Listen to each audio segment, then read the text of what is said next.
Allora entriamo subito nel vivo con la giusta dose di energia, perché ultimamente c'è stata una vera e propria invasione. Abbiamo tutti visto l'esplosione di queste applicazioni super colorate, quasi in stile cartoon, che promettono letteralmente mari e monti.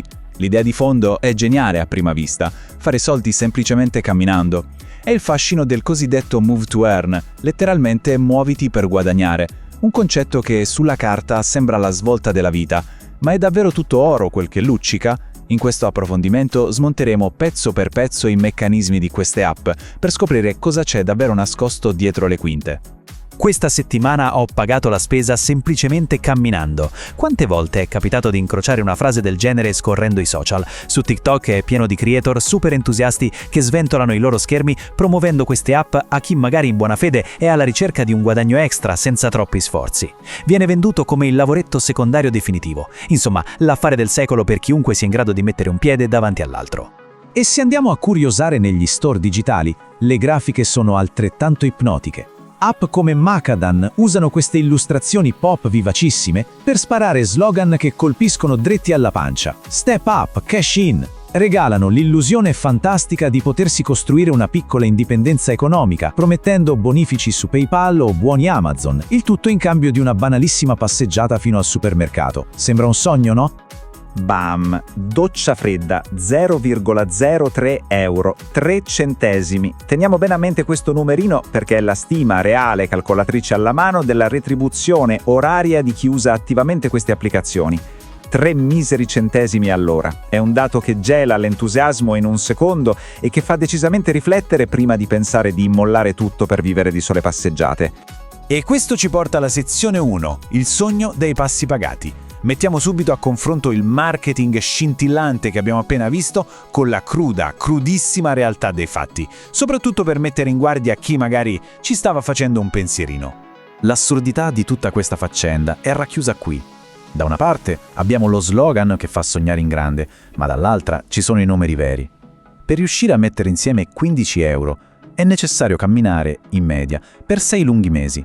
È un contrasto di un'ironia pungente. L'idea di fare soldi in fretta e furia evapora all'istante quando si realizza che serve mezzo anno di sudore per potersi permettere a stento una pizza margherita e una bibita. Il che solleva la domanda da $1 milione. Sezione 2. Il triangolo del guadagno.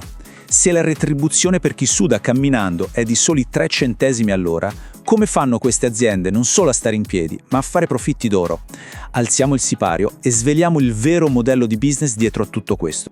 Ecco servito il triangolo commerciale perfetto. Primo vertice: i dati.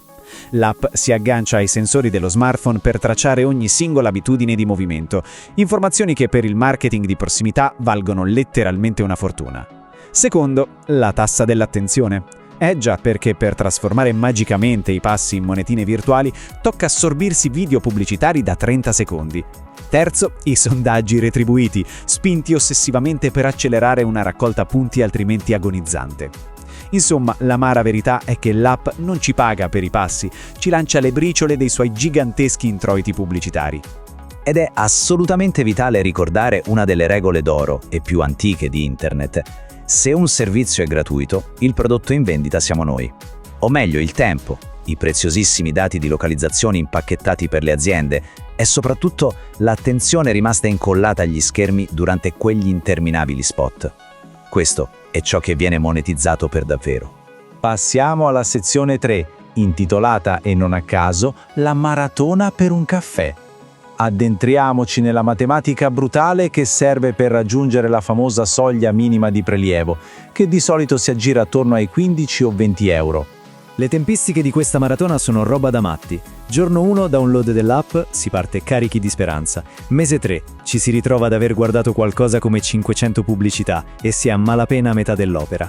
Mese 6, mantenendo una media quasi inumana di 10.000 passi al giorno tutti i giorni, si sbloccano finalmente quei sudati 15 euro.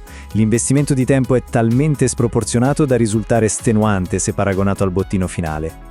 Non c'è da meravigliarsi se poi gli store digitali si riempiono di recensioni feroci. È tutto un complotto per farci guardare pubblicità! Questo è il grido di dolore di chi ha sbattuto il muso contro la realtà.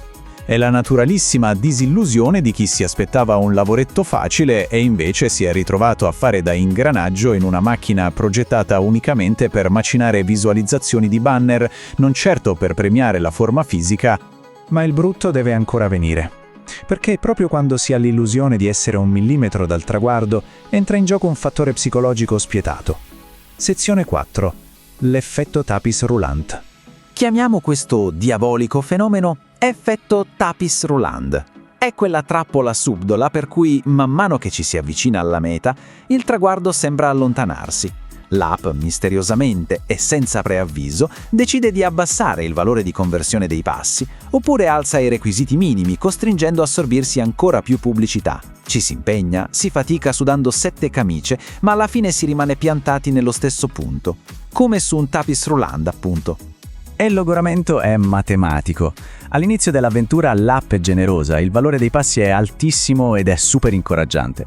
A metà strada scende già un livello mediocre, ma a un passo dal pagamento, tracollo totale.